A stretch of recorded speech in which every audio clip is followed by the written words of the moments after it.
அதுக்கு அடுத்தபடியா 9ஆம் பாவம். அப்ப 7 கல்யாணம் 8 மாங்கல்யம். இவங்க 2 பேரும் சேர்ந்து ஒரு வாரிச உருவாக்குறதுக்கு குரு வீடு தனுசு வீடு வந்தாச்சு.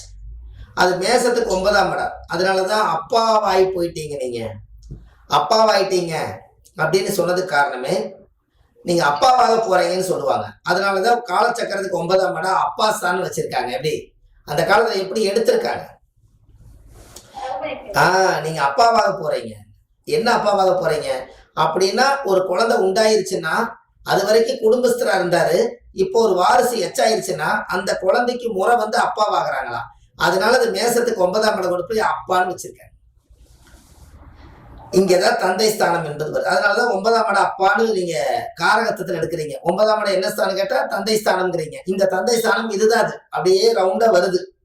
சரி, இது வரைக்கும் நீ ஊதாரித்தனமா பொழைச்ச, இது வரைக்கும் அப்பா அம்மா பார்த்துக்கிட்ட, நாங்கெல்லாம் பார்த்துட்டோம். நீயே வந்து நீ குழந்தை வாரிசு உருவாக்கிட்ட. இனி நீயே போய் சம்பாரிச்சு நீயே ஜீவனம் பண்ணி உன் குழந்தைய நீயே காப்பாத்திக்கன்னு இந்த இடத்துல அவங்க அப்பா அம்மா வெளியே வந்துருவாங்க. அதனாலதான் 10ஆம் இடம் என்பது தொழில், சம்பாதனை, வருமானம்னு மகரத்தை கொண்டு போய் வச்சாங்க. மகரத்தை கொண்டு போய் வச்சீங்க. இந்த மகரத்துல என்ன கிரகம் இருக்குது? மகரத்துல வந்து என்ன கிரகம் உச்சம்? செவ்வாய் உச்சம். மகரம் அந்த காலத்துல யாருன்னு கேட்டீங்கன்னா முதல வீடு. இந்த முதலை எதுல இருக்குன்னு கேட்டீங்கன்னா சேத்துல இருக்கும். அப்ப சேத்துல வந்து சகதியா இருக்கும் போது அந்த சேத்துலதான் நெல்லு போடுவாங்க. அப்ப செவ்வாய் என்பது ஆயுதம். உழவு ஓட்டுவாங்க, ஜீவனம் பண்ணுவாங்க, எல்லாம் பண்ணி இந்த அதாவது வந்து இது வந்து மகர ராசி வந்து தமிழ் மாசத்துல என்ன மாசம் வரும்? Very good. அதனாலதான் தை மாசம் மகர ராசி வந்ததுனால 6 மாசம் நெல்லு போகம் இருக்கும்போது கடகத்துல நெல்லு போட்டாங்கன்னா 6 மாசம் பயிர் வளர்ந்து நின்று எதா இருந்தாலும் தை பிறந்தா வழி பொறுக்கட்டுங்கன்னு சொன்னதுக்கு காரணமே பச்சை நாத்தை தாண்டக்கூடாது, கருது அறுக்காம நம்மளுக்கு எந்த சீவனம், எந்த வீட்டு விசேஷம் நடக்காது, நல்லது கெட்டது பொறப்பு இறப்பு எதுவும் செய்ய முடியாது, எதுக்காக இருந்தாலும் தை பொறக்கட்டுன்னு சொன்னது காரணம் 6 மாசம் நெல்லு கதிர் நல்லா நிமிந்து நின்று மார்கழி மாசமே கருவாயில வந்து அறுக்க ஆரம்பிச்சு தை மாசத்துல எல்லாம் நெல்லை கொண்டு போய் சேர்த்தி 10ஆம் இடம் என்பது ஜீவனம், சம்பாதனைய, வருமானத்தை வாங்கிடுவாங்க. அப்ப வந்து காடு தோட்டம் எல்லாம் அறுத்துட்டாங்கன்னா அப்ப எந்த காட்டுக்குள்ள வேணா நீங்க நடந்து போலாம், வழி பிறந்திருக்கு. அதனால தை பிறந்தா வழி பிறக்கும்.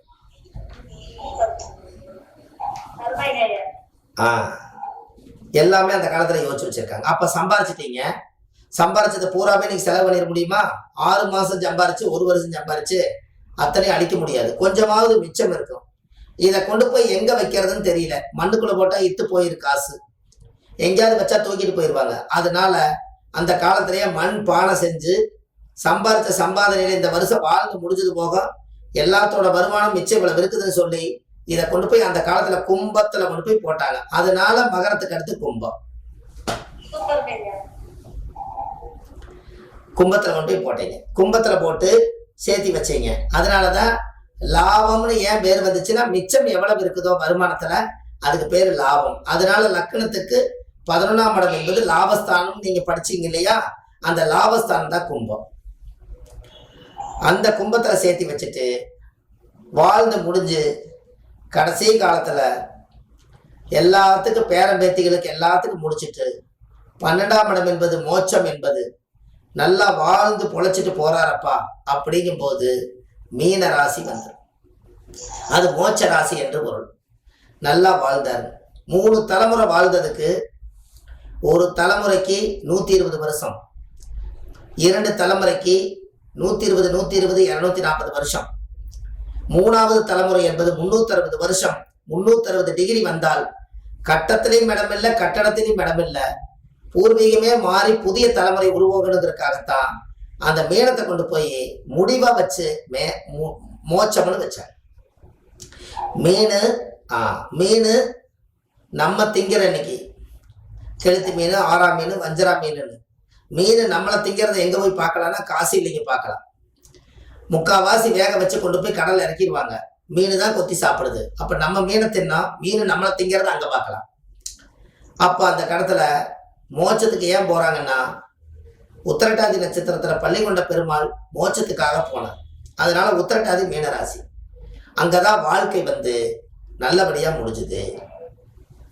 அப்போ ஒரு ஜாதகத்துல காலச்சக்கரத்துக்கு 12ஆம் இடம் வந்து ஒரு வாழ்க்கை இப்படித்தான் வாழணும்னு ஆதி காலத்துல நம்மளுக்கு வந்து சுய அறிவுகள் இல்லாத காலத்திலேயே காரகத்துகளை பிரிச்சு 12 ராசி 12 வீட்டை இயக்கி நீதியா நியாயமா நேர்மையா ஜாதகத்தோடு ஒன்றி கிரகத்தோடு வாழ்ந்திருக்காங்க. அதுதான் ஜாதகம். எப்படி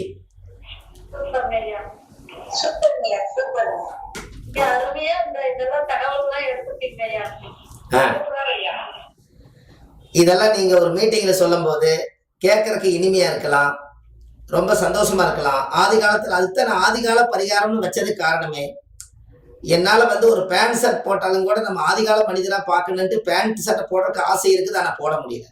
ஏதாவது ஒரு விசேஷத்துகளுக்கு ஏதாவது டெல்லி பாம்பே எதை போனா தான் கோட் சூட் போடுறோம். மற்ற நேரத்துல எல்லாம் நம்ம கார்ல போறோம். ஆனா ஒரு வேட்டி சட்டை கட்டினா ஒருத்தர் சில பேர் ஏதோ ஒரு பட்டிக்காடுக்காரு போறாருன்னு நினைச்சுக்கிறாங்க. ஆனா ஆசை இருக்குது. ஆனா இந்த ஆதிகால பரிகாரம் வச்சதுக்கு அப்புறம் இந்த ஆதிகால பரிகாரத்துக்காகவே தியாகம் பண்ணிக்கிட்டு இருக்கேன். அப்ப என்ன காரணம்? இந்த முன்னோர்கள் அந்த காலத்துல கத்துக்கிட்ட வித்தைய, இந்த ஆதிகால பரிகாரத்தை முன்னோர்கள் இதெல்லாம் நீங்க தெரிஞ்சு வச்சுக்கிட்டா தான் நாளைக்கு ஜாதகத்தை பார்த்து ஒரு விஷயத்தை நீங்க எடுக்க முடியும். அப்ப இந்த முடக்கு தோஷத்தை பற்றி, இந்த முடக்கு தோஷத்துல ஆரம்பிச்சு 12 வீட்டுக்கு முடக்கு இருக்குதுங்கிறத இந்த காலத்துல எப்படி காமிக்குது? ஒரு ஜாதகத்துல 2ஆம் இடம் முடக்கு தோஷமானா லக்கணம் முடங்கிருச்சுன்னா அந்த ஜாதகரே முடங்கிடுவார். 2ஆம் இடம் முடங்கிருச்சுன்னா, 2ஆம் இடம் முடக்கு தோஷம் விழுந்துருச்சுன்னா அவர் வாழ்ற குடும்பத்துல ஒரு முடக்கு தோஷம் இருக்கு. 3ஆம் பாவம் முடக்கு தோஷம் ஆயிடுச்சுன்னா அவருடைய சகோதரருடைய உறவு இவருக்கு கிடைக்காது. தைரியம், நல்ல தைரியம் போயிடும். 4ஆம் பாவம் முடங்கிருச்சுன்னா பிறக்கும் போதே தாயோட அன்பு கட்டாயிரும். வீடு வாகன சொத்து எது இருந்தாலும் அவர் நிம்மதியை அனுபவிக்க முடியாது. 5ஆம் இடம் முடக்கு தோஷம் ஆயிடுச்சுன்னா அவருக்கு பிறக்கிற குழந்தை அவருக்கு ஆப்போசிட்டா இருக்கும்.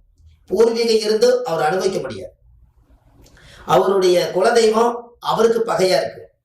6ஆம் இடம் முடக்காயிருச்சுன்னா அவர் என்னதான் உழைச்சாலும் சர்வீஸ் பண்ணாலும் நல்ல பேர் கிடைக்காது. 7ஆம் பாவம் முடக்காயிருச்சுன்னா அவர் எதிர்பார்த்த மனைவி அந்த சுகத்தை கொடுக்காது. 8ஆம் பாவம் முடக்கிருச்சுன்னா தாலி கட்டுனதுக்கு கேரண்டி எல்லாம் வாழ்ந்துட்டு இருப்பார். 9ஆம் பாவம் முடக்கு தோஷம் ஆயிட்டா அவங்க அப்பாவே அவர் உருவாக்கி அப்பாவே பாதகதி ஆயிடுவார். 10ஆம் பாவம் முடக்கிருச்சுன்னா தொழில ஜெயிக்க முடியாம போராடுவார். 11ஆம் பாவம் முடக்காயிருச்சுன்னா லாபம் இல்லையேன்னு கவலையில இருப்பார். 12ஆம் பாவம் முடக்கு வந்துருச்சுன்னா நிம்மதியான தூக்கம் இருக்காது. எவ்வளவு எளிமையா இருக்கு சொல்லுங்க.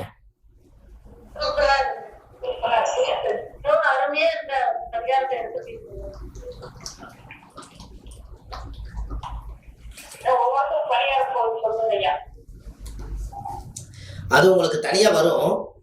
இந்த ஃபார்முலா எடுத்துட்டீங்கனாலே, நான் ஏன் லக்கணத்துக்கு மட்டும் முடக்கோயில் சொன்னேன்னா, அந்த லக்கணத்துக்கு ஏன் நான் முடக்கோயில் சொன்னேன்னா நமக்கு தெரியுது ஜாதகத்துல இவருக்கு முடங்கிருச்சு. முதல் லக்கணம் முடக்காயிட்டாலே முதல்ல முடக்கடி பேசிட்டு இருப்பாரு இவரு. முதல்ல அதை நீங்க தெரிஞ்சுக்கணும். இந்த முடக்கு என்ன பண்ணுன்னா கர்மா நம்மளை சொல்ல விடாம அவரே சொல்லிட்டு உட்காந்துருப்பாரு. நம்மகிட்ட ஜாதகம் பக்கம் வந்தாங்கன்னா நான் கேட்பேன், லக்கணம் முடக்கிருச்சுங்க. என்னத்தாங்க முடக்கி என்னத்த ஆக போகுதுங்க, விடுங்க, வாழ்க்கையை பெருத்து போய் இப்படியே தான் பேசுவார். அவர் இப்படியே தான் பேசுவார். நான் ஒரே வார்த்தை தான் சொல்லுவேன், ஜாதகம் முடக்கிருச்சு. ஜோசியர்கிட்ட கிடைக்காத ஒரு பரிகாரம் இந்த உலகத்துல எங்க தேடினாலும் கிடைக்காது. ரொம்ப மானசீகமா எனக்கு இவ்வளவு கவலை இருக்குதுங்க, இத்தனை பிரச்சனை இருக்குதுன்னு சொன்னா நிறைய ரகசியம் வச்சிருக்கேன், உனக்கு ஒரு 10 பாயிண்ட் கொடுக்க போறேன், 2000 ரூபாய் 3000 ரூபாய் கட்டி பாக்குறீங்க, வேணுமா வேண்டாமான்னு கேட்டா ஐயா அப்பாயின்மெண்ட் வாங்கிட்டு உள்ள வரக்கூடிய போதும் சரி விஷயத்தை சொல்லுங்கன்னு பிடிச்சிக்குவாங்க. ஏன்னா எப்பவுமே நம்மளுடைய எதையே விடக்கூடாது. அப்ப இந்த ஜாதகத்துல இந்த முடக்கு தோஷத்தினுடைய அந்த பேட்டனை உங்களுக்கு அளவா நீங்க வச்சுக்கிட்டு நோட்ல வச்சுக்கிட்டு யாரு ஜாதகம் வந்தாலும் அவங்க ராசி நட்சத்திரம் கிரக அமைப்பு என்ன வேணாலும் நீங்க சொல்லுங்க. ஆனா சூரியன் என்ற நட்சத்திரத்துக்கு எந்த வீடு முடக்குன்னு கண்டுபிடிங்க. அது அவருடைய லக்கணத்துக்கு அது எத்தனாவது வீடுன்னு சொல்லுங்க. அந்த வீட்டை அப்பவே நீங்க மைனஸ்ன்னு சொல்லுங்க, ஆமான்னு சொல்லுவார். இதை விட உங்களுக்கு ஈஸியா அப்படி சொல்லித்தரது. ஆமான்னு சொல்லுவார். எப்பேற்பட்ட மனிதரா இருந்தாலும் அந்த இடத்துல அந்த முடக்கு தோஷத்துக்கு பரிகாரம். அப்போ நம்ம ஜாதகத்துல நம்ம கர்மாவை கண்டுபிடிக்கிறதுக்கு தான் இந்த உலகத்துல நீங்க பிறப்பு வாங்குறீங்க. உங்களுக்கு ஒண்ணு தெரியுமா? முதல் ஒரு நல்ல ஒரு விஷயத்தை நீங்க சொல்லித்தரேன். உங்களோட ஜாதகத்தை கணிச்சு நீங்க உணர்வு பூர்வமா வாழ்றதுக்கு தான் முதல் நீங்க பிறப்பே வாங்குனீங்க. ஏன் அப்படி வாங்குனீங்கன்னு கேட்டா, உங்களை பத்தி தெரியறதுக்கு வேற மூலாதாரம் வேற என்ன இருக்கு? உங்களுக்கு மூலாதாரம் என்ன இருக்கு? டேட் ஆஃப் பர்த் டைத்து போட்டு ஜாதகத்தை கணிச்சு இந்த ஜாதகத்துல உங்களுக்கு தேவையானத நீங்க தெரிஞ்சு எனக்கு இந்த நட்சத்திரத்துல பிறந்தேன்னா நீங்க அந்த நட்சத்திர கோயில் போயிட்டு வரீங்க. எனக்கு இந்த திசை சரியில்லைன்னா அந்த திசைக்கு அந்த கோயில் போயிட்டு வரீங்க. புத்தி சரியில்லைன்னா அது என்ன புத்தியோ அந்த கிரக கோயில் போயிட்டு வரீங்க. ஜாதகத்துல தோஷம் இருக்குதுன்னா அதை கண்டுபிடிச்சு பரிகாரம் பண்றீங்க. அப்போ எல்லாமே கண்ணாடி முன்னாடி இருக்கிற மாதிரி உங்களுக்கு மூலாதாரத்தை கண்டுபிடிச்சு தானே உங்களுடைய வளர்ச்சியை நீங்க எடுத்துக்கிறீங்க. அப்போ உங்களை பத்தி அறியறதுக்கு உங்களுக்கு ஜாதகம் வேணும் அல்லவா? அப்ப தெரியலன்னா நீங்க என்ன பண்ணுவீங்க? அப்ப ஜாதகத்துல தெரியலனா அதாவது என்ன தெரியுமா, நான் அடிக்கடி சொல்லுவேன், உங்களுக்கு பிரச்சனை இல்லைன்னா கடவுளுக்கே அர்ச்சனை இல்லை, வாங்க கிளம்பலான்ருவேன். உங்களுக்கு பிரச்சனை இல்லைன்னா கடவுளுக்கே அர்ச்சனை இல்லை. பிரச்சனை இருந்தா தானே கோயிலுக்கு போய் அர்ச்சனை பண்ணணும். பிரச்சனை இல்லைன்னா அர்ச்சனை எதுக்கு பண்ணணுங்க? நான் உங்களுக்கு ஒரு சீக்கிரம் சொல்றேன். நீங்க இன்மையில் நன்மை தருவர் கோயில் போனீங்கன்னா அர்ச்சனை பண்ணணும்னு டிக்கெட் வாங்கினீங்கன்னா உங்க பேர்ல ஒரு அர்ச்சனை டிக்கெட் வாங்குவீங்கல்ல. நீங்க இன்மையில் நன்மை தருவர் கோயில் போனீங்கன்னா அர்ச்சனை பண்ணக்கூடிய பொருளை நீங்க அர்ச்சனை பண்ணக்கூடிய டிக்கெட்டை ஒரே நாள் 3 தடவை அர்ச்சனை டிக்கெட் வாங்கி 3 தடவை உங்க பேருக்கு அர்ச்சனை பண்ணுங்க.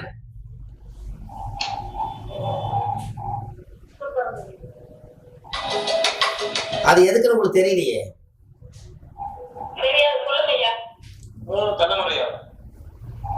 உங்க தாத்தாவுடைய ரத்தம் தான் நீங்க, அப்பனோட ரத்தம் தான் நீங்க.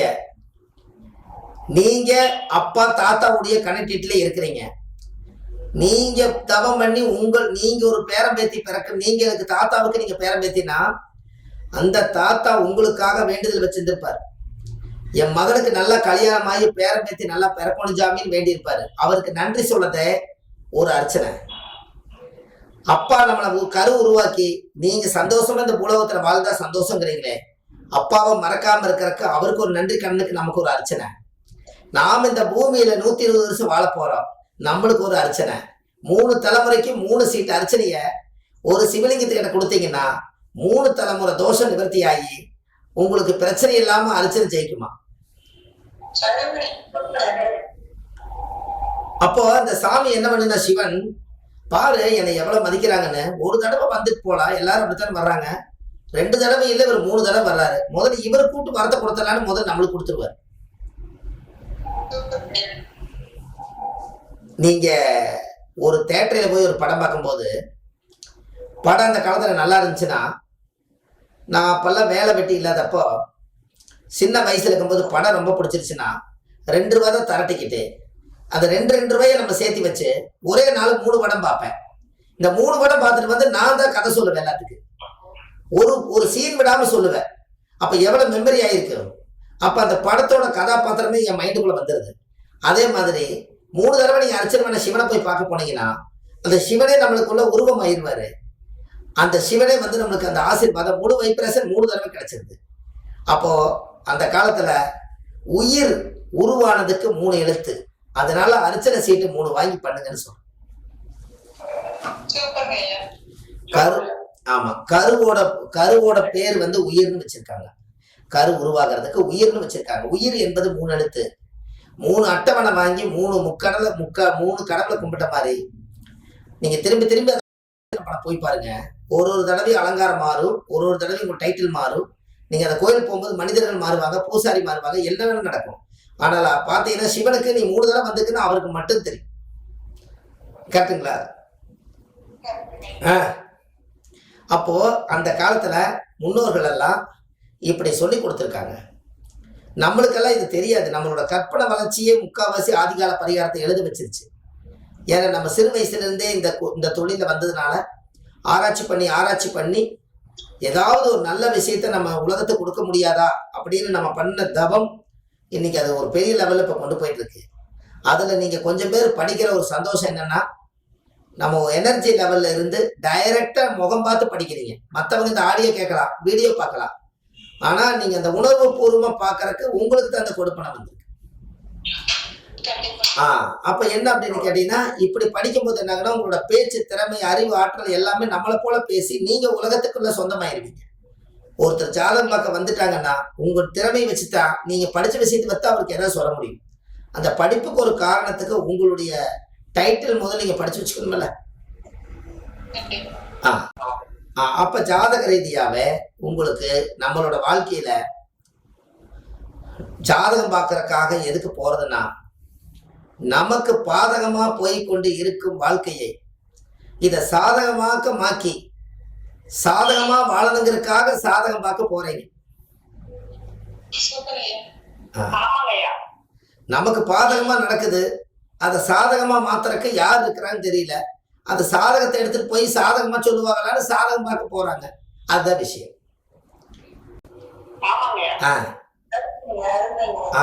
ஜோதிடம்னு என்ன பேர் வந்தது? ஜோதிடம், ஜோதி வந்து அந்த ஜாதகத்தை ராசி கடத்தி நவம்ச கட்டத்தை எடுத்து ஓபன் பண்ணி வச்சா ஜோசியர் படிச்சதை எல்லாம் போய் சொல்ல முடியாதான். அந்த நேர ஞான உதயமாகி இந்த ஜோதி ரூபத்துல அந்த கிரகம் வந்து நம்மளுக்கு காமிச்சு கொடுக்குமா. அதனால அதுக்கு பேரு ஜோதின்னு பேர் வச்சிருக்காங்க. திடம்னு எதுக்கு பேர் வச்சாங்கன்னா, அந்த ஜோதியை உண்மையா கண்டுபிடிச்சு திடமா சொல்லுங்கிறதுக்காக ஜோதிடம்னு பேர் வந்தது.